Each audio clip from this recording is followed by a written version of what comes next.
here's another thing that Bill Gates will never experience again, because he's too wealthy, he's insulated. 6 Fridays ago, when I tell you what happened, you'll be like, oh yeah, I'd commemorate that every Friday. I found a $20 bill in an old coat. A 20. A 20. Made my weekend. My plans changed.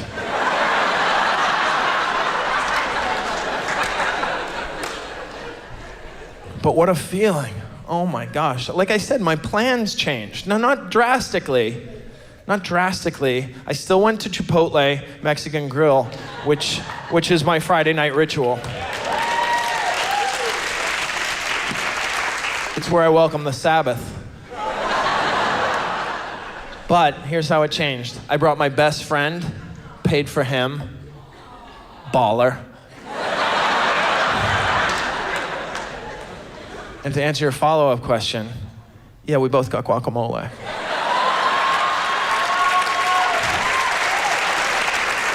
Unprecedented. Unprecedented. I never get the guacamole. I've ordered it, but then when she says guacamole is $2 extra, I immediately start backtracking. I'm like, yeah, you're right. I was being impetuous. I don't know what I was thinking. I got caught up in the moment. There's no reason for me to get, I'll just, thank you. Thank you very much. You're absolutely right. Can we never mention this again? And then she says, mention what? And we share a laugh. There's also a part of you that thinks, what am I wearing that she thinks I can't cover the guac? What kind of vibe am I giving off? She doesn't mean to be condescending, but isn't it implicitly condescending for somebody to look at you and decide that $2 might be a deal breaker? Guacamole is $2 extra. Do you want to call your bank, maybe? I want to check your balance because guacamole is $2 extra. By law, by Mexican food law, they have to tell you that guacamole is $2 extra. It's part of the Condiment Surcharge Disclosure Act of 2007, where they have to tell you guacamole is $2 extra. And usually, I don't get it. But because I found a 20, she told me it was $2 extra, I didn't bat an eyelash. I had walked in there with such a vibe, like I was giving off like a confidence bordering on arrogance, like almost, not arrogant, but on the cusp of arrogance. And I looked at her, she says, it's $2 extra. I looked at her as if to say, yeah, why don't you let me worry about my finances? Why don't you just grab a melon baller and start scooping guacamole into a ridiculously small container? Why don't you let Gary Gulman worry about Gary Gulman? I'm Gary Gulman. Well, no, it's been a minute. It's been a few minutes since he introduced me. I thought I'd reacquaint you with our hero. So, so we're all on the same page. Bill Gates will never have that feeling. The found 20, it means nothing to him. Nothing. A 20 is more annoying to Bill Gates than a nickel is to us. Exponentially more annoying. And how annoying is a nickel to us? It is, I hate them. I hate them because they're quarter impersonators. They sit in your pocket and they do this, they do a great quarter. They're just like, you reach in there and you're like, oh, I got a nickel. Son of a bitch, nickel, you got me, I gotta give it to you, do a great quarter. Do you do Christopher Walken? I won't charge you for that one. But you don't have change for the meter, or for the laundry, or for the Mike and Ike's at the front of the grocery store. You know what I'm talking about? The Mike and Ike's from the front of the grocery store? This is interesting. They sell candy at the front of the grocery store in gumball machines, okay?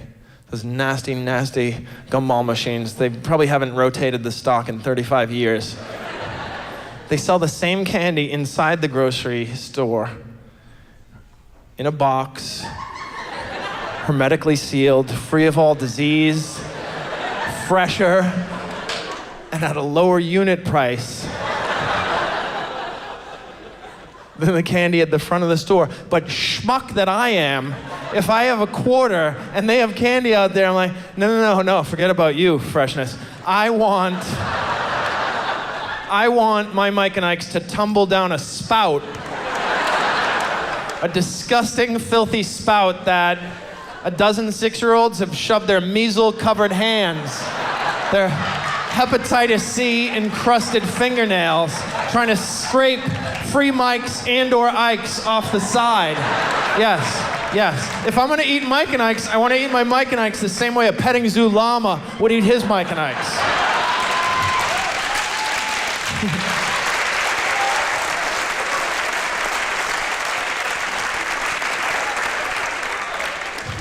All right.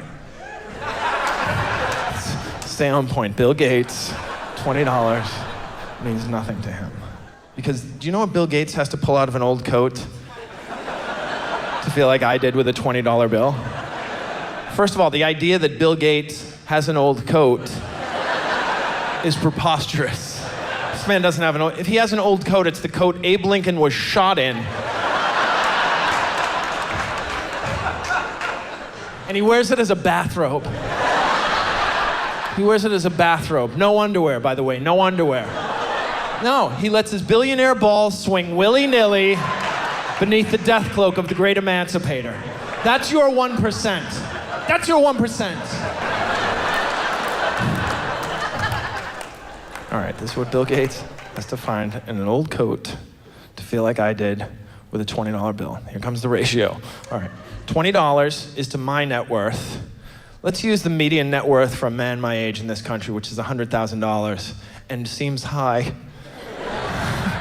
All right, $20 is to $100,000, as X is to 59 billion. Cross multiply and solve for X. He has to reach in and pull out, I kid you not, a $12 million bill.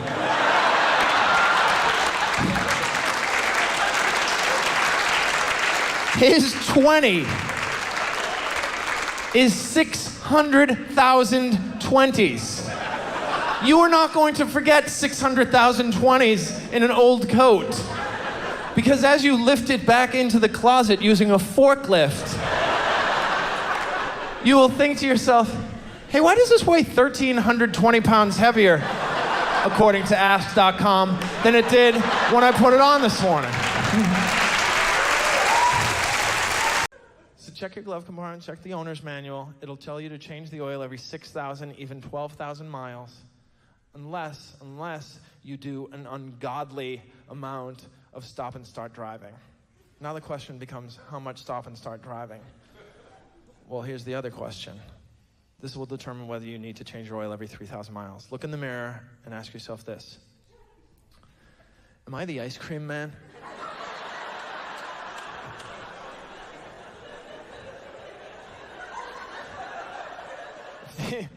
If the answer is yes, change your oil every 3,000 miles.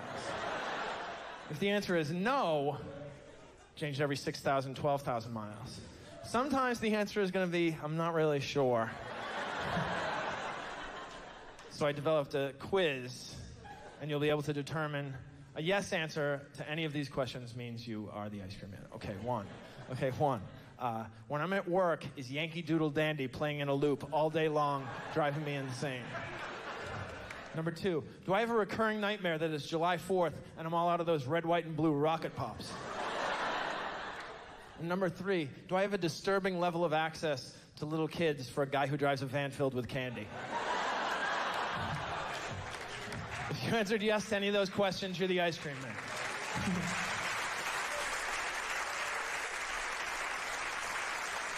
You could use the telephone to get information by calling 411. But you got very little information. You can still call them. Do you know that 411 is still in business? They're not expecting your call. They used to answer at City and State. They now answer, "You're shitting me." How did you get this phone number? I memorized it. And they give you no information. Can you imagine asking a 411 operator for the information you can get from a simple 5-second Google or Yelp search? What listing? Every movie theater within a 25-mile radius of where I'm standing. Where are you standing? You tell me. Is that all? Oh no, that's far from all. I want movies and showtimes. I also want an alphabetical listing of all the actors. I want to know what else they've been in. I want a review of this movie. Also, I want to know if they've been in anything with Kevin Bacon. Then, I want you to see if any of my friends are in the area. And if they are, I'd like to see if they're hungry. Find a Thai fusion Viking restaurant for us. Make us reservations and let them know that Anna is allergic to shellfish. Now play Born to Run.